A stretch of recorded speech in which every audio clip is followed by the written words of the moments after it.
Hello everyone, कैसे हो आप सब लोग। तो यहाँ पे हम ट्रेड करना शुरू करेंगे। अभी देखिए हमें शार्प सेलिंग तीनों इंडेक्स में नजर आ रहा है। थोड़ा डाउट तो क्रिएट करा है, जिस प्रकार की कैंडल वगैरह बना के मार्केट नीचे जाने की कोशिश करा है, लेकिन जिस प्रकार का कल चार्ट बैंक निफ्टी ने बना रखा था, निफ्टी ने बना रखा था, उसके अकॉर्डिंग हम यहाँ पे बाय करने वाले हैं। बाय करना क्यों ठीक रहेगा वो भी हम समझेंगे, लेकिन पहले अपना ट्रेड बना लेते हैं। थोड़ा रिस्क तो हो जाता है ऐसी ट्रेड में, स्पेशली एक्सपायरी वगैरह के दिन। तो यहाँ पे हम 1050 क्वांटिटी बैंक निफ्टी में ऐड करेंगे। सेकंड पोर्शन बनाएंगे सेम क्वांटिटी के साथ।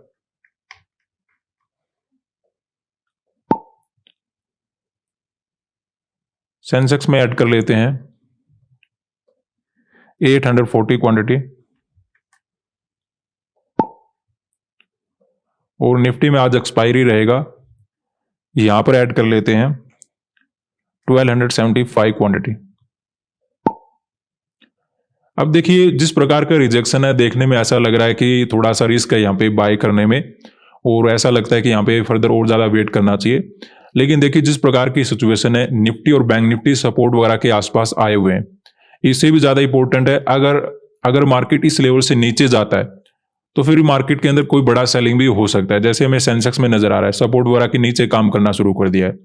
तो अब ये क्या होगा कि मार्केट के अंदर कोई बड़ा सेलिंग में कन्वर्ट हो सकता है, स्पेशली अगर अपने क्लोजिंग प्राइस को या फिर जहां से मार्केट ने कल चलना शुरू किया था वहां से अगर क्रॉस हो जाता है तो कोई बड़ा सेलिंग वगैरह भी मार्केट के अंदर हो सकता है। अगर मार्केट को घूमना है या फिर मार्केट को ऊपर जाना है तो यहीं कहीं से ऊपर चले जाना चाहिए, स्पेशली अगर हम बात करें बैंक निफ्टी और निफ्टी की, क्योंकि बहुत अच्छा सपोर्ट जोन है। यहां से अगर ऊपर निकलता तो ठीक है, अदरवाइज जो ये आपको यहाँ पे क्लोजिंग प्राइस नजर आ रहा है या फिर कल का जो मार्केट जहां से चलना शुरू किया था उस पॉइंट को अगर क्रॉस कर देता है तो मार्केट के अंदर फर्दर ज्यादा वीकनेस आ सकती है। अब देखिए यहाँ पे हमने बाय क्यों किया, क्योंकि जिस प्रकार की सिचुएशन है, कल निफ्टी ने पॉजिटिव मोमेंटम किया, लेकिन उसके बाद लास्ट में हमें कुछ रिजेक्शन भी देखने को मिला। ऐसे रिजेक्शन के कारण क्या होता है, आसपास के बायर मार्केट के अंदर भाग जाते हैं, तो इन बायर को हमें टारगेट करने की आवश्यकता नहीं है। अब देखिए जिस प्रकार का यहाँ पे मोमेंटम हो चुका है, जो यहाँ पे बायर है उनके ऊपर भी खतरा आ चुका है, लेकिन उनके असल रहने वाले क्लोजिंग प्राइस के नीचे नीचे। अगर ये क्लोजिंग प्राइस के नीचे डायरेक्टली मोमेंटम कर देता है फिर तो अपना रिस्क काफी ज्यादा बढ़ जाएगा, मार्केट में फर्दर वीकनेस हो सकता है। अदरवाइज अगर ऐसा नहीं होता है तो आसपास के बायर को पहले ही भगा चुका है, कुछ नए सेलर को ऐड करेगा और फर्दर हमें पॉजिटिव मोमेंटम मार्केट के अंदर मिल सकता है। क्योंकि क्या होता है, अभी हमें सिचुएशन के अकॉर्डिंग देखने में लग रहा है कि निफ्टी भी कंटिन्यू गिरावट कर रहा है, बैंक निफ्टी के अंदर भी कंटिन्यू सेलिंग है, सेंसेक्स में भी कंटिन्यू सेलिंग है। तो यहाँ पे सेलर को तो इनवाइट मार्केट करेगा, जैसे ही सेलर आएंगे मार्केट यहाँ पे घूमना शुरू कर देगा। लेकिन कंडीशन ये है कि मार्केट में जो आपको ये लोअर पॉइंट नजर आ रहे हैं, जिस प्रकार के यहाँ पे सपोर्ट वगैरह बने, इस लेवल के नीचे जाने के बाद यहाँ पे क्या होगा, जो यहाँ पे भी बाय करके बैठे होंगे उनके ऊपर भी खतरा आ जाएगा, और ऐसे में अगर ये पॉइंट क्रॉस करता है तो फिर मार्केट के अंदर फर्दर वीकनेस ज्यादा रह सकता है। वैसा कुछ यहाँ पे नहीं होना चाहिए। अगर वैसा कुछ होता है तो हमारे लिए सिचुएशन खराब हो जाएगी। अदरवाइज मार्केट के अंदर क्या है, यहाँ पे जो बायर बैठे थे उनको तो मार्केट कल ही निकाल चुका था, ऐसे में कुछ सेलर यहाँ पे ऐड हो गए होंगे, कुछ नए सेलर यहाँ पे ऐड हो जाएंगे, क्योंकि तीनों इंडेक्स एक साथ गिरावट कर रहे हैं तो डायरेक्टली यहाँ पे कोई बाय वगैरह करने वाला है नहीं। तो ऐसे में यहाँ पे सेलर आने वाले हैं, उनको अपना टारगेट बनाते हुए एक पॉजिटिव मोमेंटम एक्सपेक्टेड कर सकते हैं। लेकिन अगर ये पॉइंट क्रॉस हुआ तो फिर आपको पता है कि कल जो मार्केट के अंदर बाय शुरुआत में करके बैठे थे, जो ऑलरेडी अच्छे प्रॉफिट में आ गए होंगे, उनके ऊपर भी खतरा आ जाएगा। तो हो सकता है यहाँ पे भी जो ट्रेड वगैरह करके बैठे हैं वो भी थोड़ा निकलना शुरू कर दे, तो फिर वीकनेस ज्यादा रह सकता है। लेकिन वैसा कुछ होना नहीं चाहिए।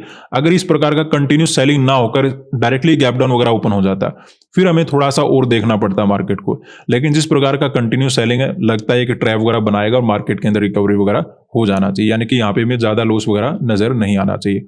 और फिर भी आपको पता है अगर ऐसा नहीं हो पाता है, लॉस वगैरह नजर आता है, मार्केट ज्यादा नीचे चला जाता है, तो हम लॉस वगैरह लेकर चले जाएंगे।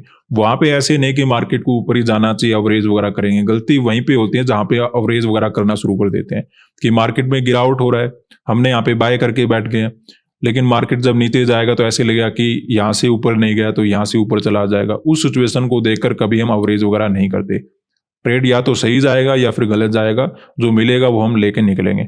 कल हमने ट्रेड किया, अच्छा प्रॉफिट बना के निकल गए। आज अगर अब मार्केट के अंदर लॉस होता है तो लॉस वगैरह लेकर चले जाएंगे। तो ये मार्केट का हैबिट होता है, अगर आप बैक टू बैक ट्रेड करोगे तो कुछ ट्रेड आपके सही होंगे, कुछ ट्रेड आपके गलत होंगे। तो अगर गलत होते तो वहाँ पे एवरेज वगैरह ना करके लॉस वगैरह लेकर चले जाओ। तो जब तक लॉस लिमिट के अंदर रहता है वहाँ तक हम वेट करेंगे, अगर ज़्यादा लॉस बड़ा हो जाता है तो फिर हम ट्रेड वगैरह को कट करके चले जाएंगे। तो अभी देखिए छोटा मोटा 500 के लेवल का ब्रेकडाउन होने के बाद कुछ ग्रीन कैंडल बनने शुरू हुए हैं, लेकिन ऐसे कैंडल से हमारी बात नहीं बनेगी। हमें चाहिए कुछ ऐसे कैंडल जो बड़े बड़े हों, जो यहाँ पे मार्केट ने बनाए, जो यहाँ पे मार्केट ने बनाए। ऐसे जब पॉजिटिव कैंडल बनेंगे तब जाकर अपनी बात बनेगी। छोटे मोटे ग्रीन कैंडल से यहाँ पे अपनी बात नहीं बनने वाली, उस चीज़ से क्या होगा, रिकवरी वगैरह नहीं होगा। तो देखते हैं, ऑलमोस्ट लास्ट पॉइंट के ऊपर आ चुके हैं। अगर इस लेवल से नीचे जाता है वैसे भी अपना लॉस हो जाएगा, और यहाँ से अगर रिकवरी होता है तो मे भी अपना पोजीशन बच जाए। वैसे ही अभी तक साइन ऐसे नज़र आ नहीं रहे जिससे रिकवरी वगैरह हो पाएगा, क्योंकि हमें बड़े कैंडल चाहिए तभी रिकवरी वगैरह हो पाएगा। छोटे मोटे कैंडल से यहाँ पे अपना काम नहीं चलने वाला। तो वेट करेंगे, अभी तो हमें कुछ लॉस ही नज़र आ रहा है। तो यहाँ पे अगर हम देखें तो कुछ प्रॉफिट में आना शुरू हो चुके हैं।